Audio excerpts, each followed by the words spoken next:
पिछले वीडियो में बताए थे, पढ़े थे कि वैदिक सभ्यता के बारे में। उससे पहले पढ़े थे कि हड़प्पा सभ्यता यानी सिंधु घाटी सभ्यता, सिंधु सिविलाइजेशन, हड़प्पा सिविलाइजेशन के बारे में पढ़े थे। इससे पहले वीडियो में पढ़े थे वैदिक सिविलाइजेशन की। वैदिक सिविलाइजेशन के लोग कहाँ पहले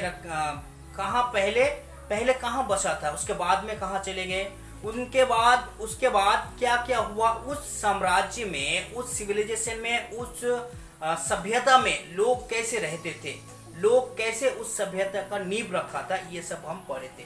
आज हम पढ़ेंगे कि महाजनपद, एंशिएंट इंडियन हिस्ट्री का एक महत्वपूर्ण एंड इम्पोर्टेंट एक लेसन जिसका नाम है महाजनपद। प्राचीन भारत की महत्वपूर्ण एक चैप्टर महाजनपद। आज हम पढ़ेंगे कि जनपद से महाजनपद का विकास कैसे हुआ। दूसरे नंबर पढ़ेंगे कि इस समय का समय क्या था और स्रोत क्या थी, सोर्स क्या था। उसके बाद पढ़ेंगे महाजनपदों के नाम। उनके बाद पढ़ेंगे शासन व्यवस्था कैसा था उस टाइम की। उसके बाद लास्ट ऑप्शन है कि महाजनपदों का महत्व यानी इंपॉर्टेंस क्या थी।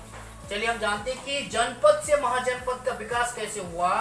कि जनपद का अर्थ होता है कि जन यानी इंसान, आदमी, और पद मतलब प्लेस यानी जगह, यानी इंसान की रहने वाला जगह। तो जनपद मतलब हो गया कि लोगों की निवास स्थान यानी लोगों की रहने वाला जगह।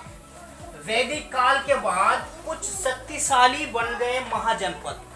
कुछ जनपद शक्तिशाली थे, ताकतवर थे, उनके पास सोर्स ज्यादा थी, तो वो बन गए महाजनपद। क्या बन गए? महाजनपद। उसके बाद समय और स्रोत यानी टाइम पीरियड और सोर्स क्या थी, इस काल के नींव रखने का सोर्स क्या था, जरिया कैसा था।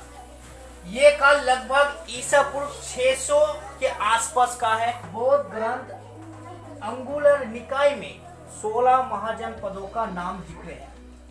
बौद्ध धर्म के ग्रंथ में इस काल की 16 महाजनपदों का नाम जिक्र है।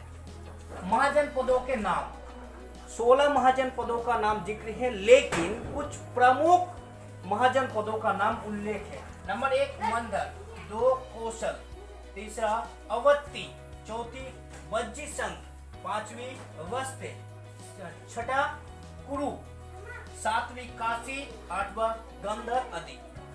16 महाजनपदों में से कुछ प्रमुख महाजनपदों का नाम। उस टाइम की शासन व्यवस्था कैसी थी? उस टाइम की महाजनपदों के शासन व्यवस्था 2 तरीके से बांटा गया था। एक था राजशाही और दूसरा था गणराज्य। राजशाही यानी मोनार्की, जैसे मगध में जो एक महाजनपद का नाम था, उनमें यह शासन देखा जाता था कि राजशाही यानी राजा शासन करते थे। राजतंत्र मतलब होता है कि राजा या रानी द्वारा समाज में हुक्म चलाने वाला, समाज में ऑर्डर देने वाला, समाज को चलाना, राज्य को चलाना, देश को चलाना, इसमें राजशाही कहा जाता है। दूसरा था गणराज्य यानी रिपब्लिक।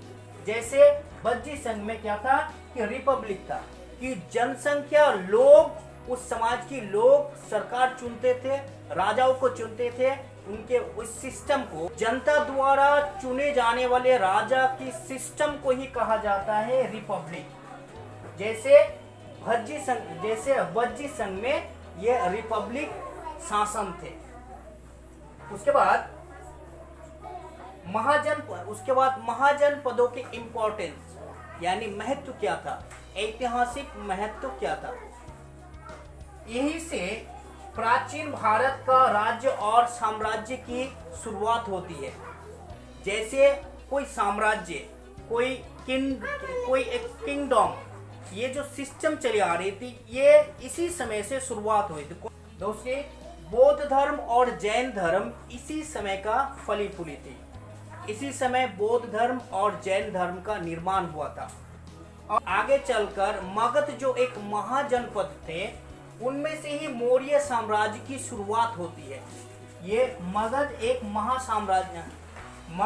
महाजनपद थे और इनमें से ही मौर्य साम्राज्य की नींव रखी जाती है।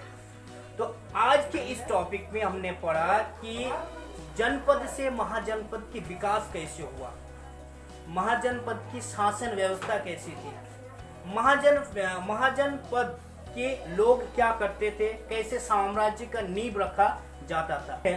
तो सवाल ये है कि राज से ही शासन व्यवस्था अच्छा था या फिर गणराज्य रिपब्लिक शासन व्यवस्था अच्छा था? आप कमेंट में अवश्य बताएं। फिर मिलते हैं अगले वीडियो में मगध साम्राज्य के साथ।